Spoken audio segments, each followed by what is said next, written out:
Rolf veio numa sequência em que eu saí de uma vida de atleta, né? Eu saio do esporte e vou procurar um tipo de uma nova fundamentação para a minha vida, que não seria mais tanto do campo esportivo, mas continuaria sendo operar na relação com as pessoas, mas pensando em continuar esse estudo sobre a anatomia, sobre a estrutura do movimento, sobre a vida emocional. Eu já tinha tido contato com os trabalhos de Stanley Kahneman e o Rolf, então, me ajudaria a fazer tanto um trabalho de abordagem direta na forma do corpo, quanto me possibilitaria abordar isso da forma também emocional, afetiva emocional. Eu dou aula desde os 17 anos, desde muito cedo.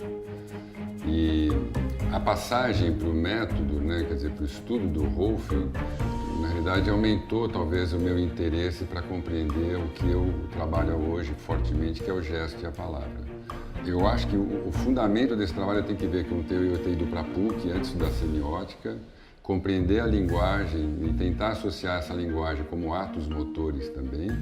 Eu acho que o evento-chave, eu acho que é ter encontrado inclusive o Hubert Godard, né, que traz a questão também, não só da dança, mas da questão da dramaturgia do corpo dentro do contexto do Rolf. E o Hubert eu vi, né, naquele homem grande, forte, também a gentileza dos gestos, o acolhimento do corpo do outro.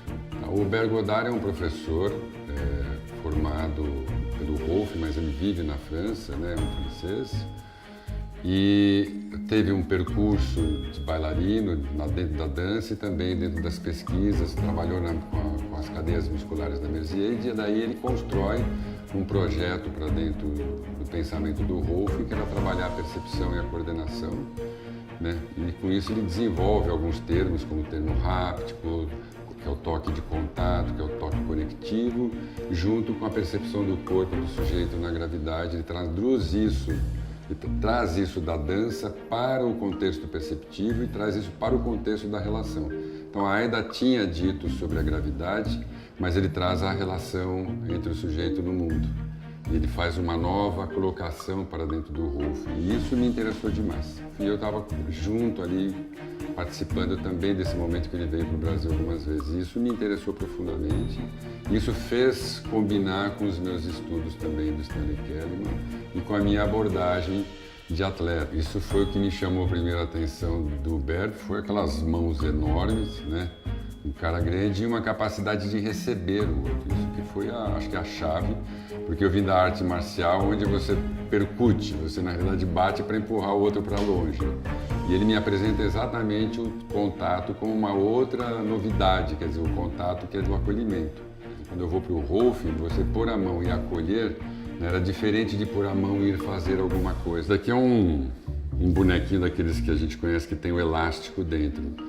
E isso aqui é um material que fala muito de como é que é a força interna, no caso, como eu venho estudando a questão motora, entre a relação entre face e músculo. Mas o que tem aqui é a questão do tônus, quer dizer, há um tônus e há um design em cada corpo, tem uma distinção em cada corpo no seu design, e esse design é mantido e sustentado pelo tecido conjuntivo. E ele tem essa qualidade tensional, quer dizer, se esse tecido conjuntivo ele é totalmente frouxo e mole, quer dizer, esse corpo se desconfigura. E o contrário é verdade também, se ele fica totalmente tenso, ele também fica completamente comprometido na sua possibilidade de movimento. Cada um de nós tem o seu próprio design, tem a sua própria tonicidade, mas ela tem que ter um certo tônus, que é para poder manter os movimentos, né, dentro do corpo e com isso criar a expressividade. Quando a gente vê a cabeça, por exemplo, mexer o corpo, a gente não está vendo a cabeça mexer, a gente está vendo algum movimento interno que gera toda uma dinâmica de relações e que faz um design, e esse design é que se comunica com outro design. O corpo não é um objetivo, o corpo é subjetivo. E ele vai se formando no encontro. A gente nasce na profundidade e sobe para a superfície, que a atitude é o lugar que nós vamos trabalhar e não sobre cura, dor na perna, dor nas costas, não é a historinha que ela vai me contar. Isso fica pouco interessante. Mas qual é a atitude, qual é o gesto motor? Ele fala muito disso, né? Do design e da expressão através de uma força interna, né? Que nasce, que brota dos sistemas profundos do corpo, como tentativa, né, de relação com o ambiente. Quer dizer, o design é para se relacionar com o ambiente, o design não é para si, não é performático. O design é para a junção dos corpos, é para o afeto. Primeiro você aprende um certo design, você incorpora aquilo e depois aquilo fica parte da sua vida, você começa a raciocinar lá dentro. Aí eu falei, não, então isso aqui também tem junto, né, com o risco disso, os tais corpos dóceis do Foucault, que são corpos extremamente obedientes, ou você pode criar um espaço de libertação total a partir do aprendizado, como nós que falamos uma língua portuguesa, isso permite a gente conversar. Quer dizer, eu posso ficar prisioneiro da gramática, ficando discutindo com todo mundo gramática, se você fala certo ou errado, ficar preso nessa discussão, que não tem lógica ou não tem funcionamento na vida, mas eu posso criar depois, com essas palavras, poéticas. Então o Karatê para mim se tornou uma poesia, um ato poético permanente que eu pratico quase todos os dias. Que a primeira experiência que eu vou entendendo o Rolf é ir aprendendo aos poucos como ir recebendo. Tanto é que eu tinha umas mãos super duras, então eu vou estudar piano, fui estudar violão, fui estudar sax, fui estudar clarinete, tudo para modificar a estrutura da mão, para ser uma mão que pudesse fazer outros desenhos que não fosse exatamente só fechar e combater. Quando você vai estudar Rolf, você aprende em técnicas de abordagem, mas técnicas... O que é uma técnica, né? Quer dizer, eu posso compreender a técnica como um sistema fechado em si, ou eu posso aprender a técnica, como vem de tekné, né? De Artemis, quer dizer, estratégia, uma abordagem de acesso. Né? Essa aqui é uma outra fala dentro do grego, né? Quer dizer, tekné quer dizer uma certa forma, uma estratégia com que você vai se redesenhar para estar naquele lugar. Ele não tem a racionalidade do gesto técnico, né? Ele tem razão, mas não tem racionalidade. Ele não é lógico, ele é razoável, né? Ele não aprende por magia, não está lá. Quer dizer, tem quem ensina, tem quem aprende e tem repetir, né? Depois tem persistir nisso até poder então emergir alguma coisa. Você fala, bom, isso aqui sou eu agora. E tem isso no Rolf, né? Quer dizer, você vai trabalhando, uma coisa que a Aida conta aqui, você vai trabalhando e vão disparando histórias pessoais daquele corpo. Mas eu não tinha ainda presenciado como terapeuta. E aí eu fui mexendo, quer dizer, fui começando a trabalhar, a gente estava principalmente nas sessões mais de rosto, braço, que eram as quinta, sexta, sétima sessão, e aí dispara toda uma história pessoal dessa mulher, de violências, de agressões, aí, quer dizer, como é que você lida, né, com isso que é de uma intimidade tão profunda, que fica guardada para a pessoa, né, e de repente é colocado no jogo, para mim no caso, né, o corpo é político, né, então, e eu atuo politicamente nos corpos, acredito nisso. Quer dizer, o que é uma atuação pensando política aí? Primeiro, eu entendo que tem essa dialética, depois a questão da expressão do sujeito, como ele afirma a si mesmo dentro do lugar onde ele vive. Então, política, no meu olhar, é a afirmação de um corpo de uma forma mais adulta frente ao universo que não é ele mesmo.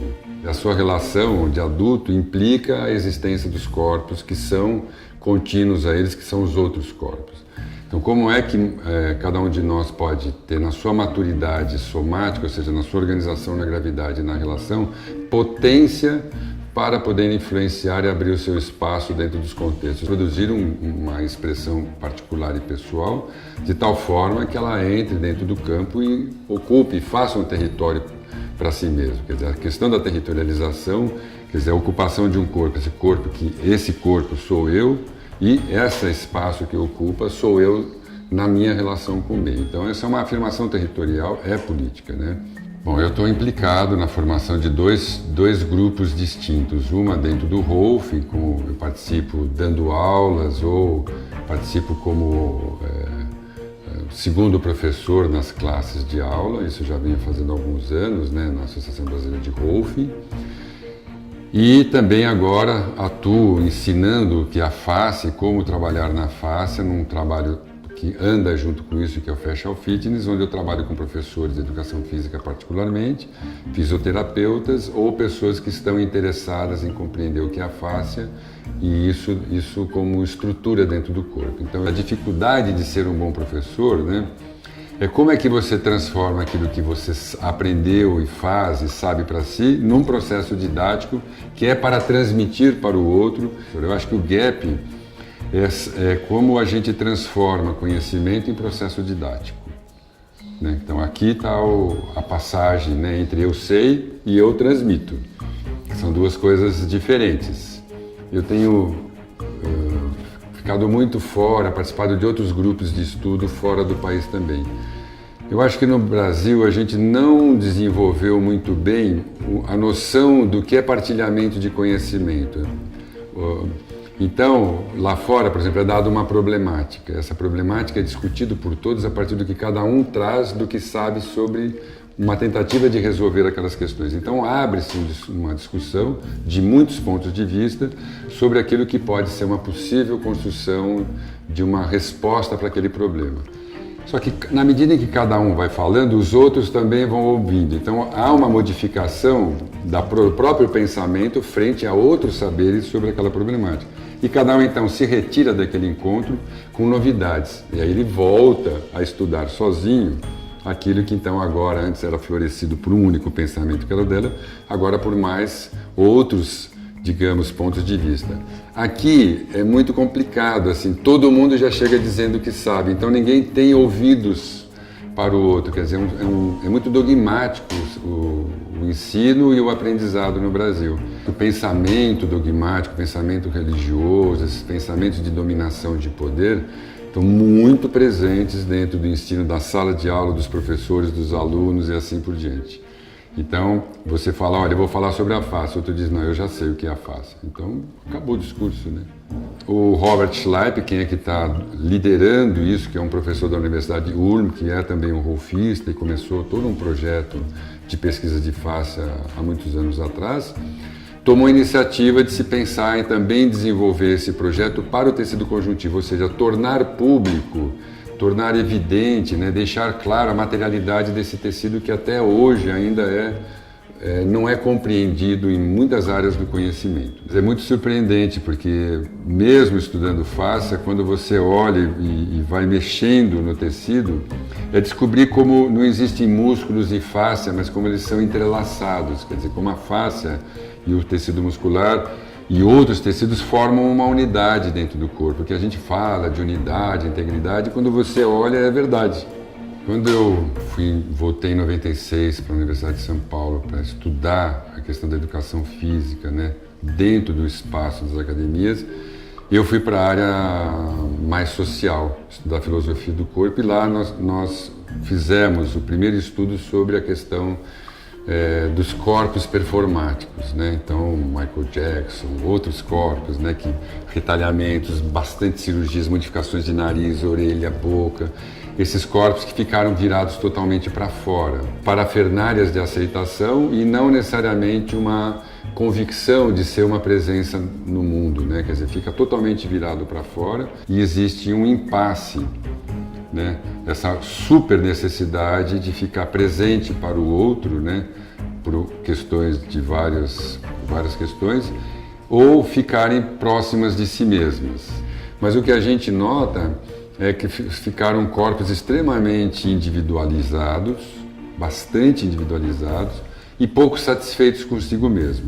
Então tem uma discussão importante, quer dizer, a ideia de indivíduo, né, também trouxe um isolamento das pessoas e com isso uma separação afetiva, emocional para, entre aspas, se ter um corpo próprio.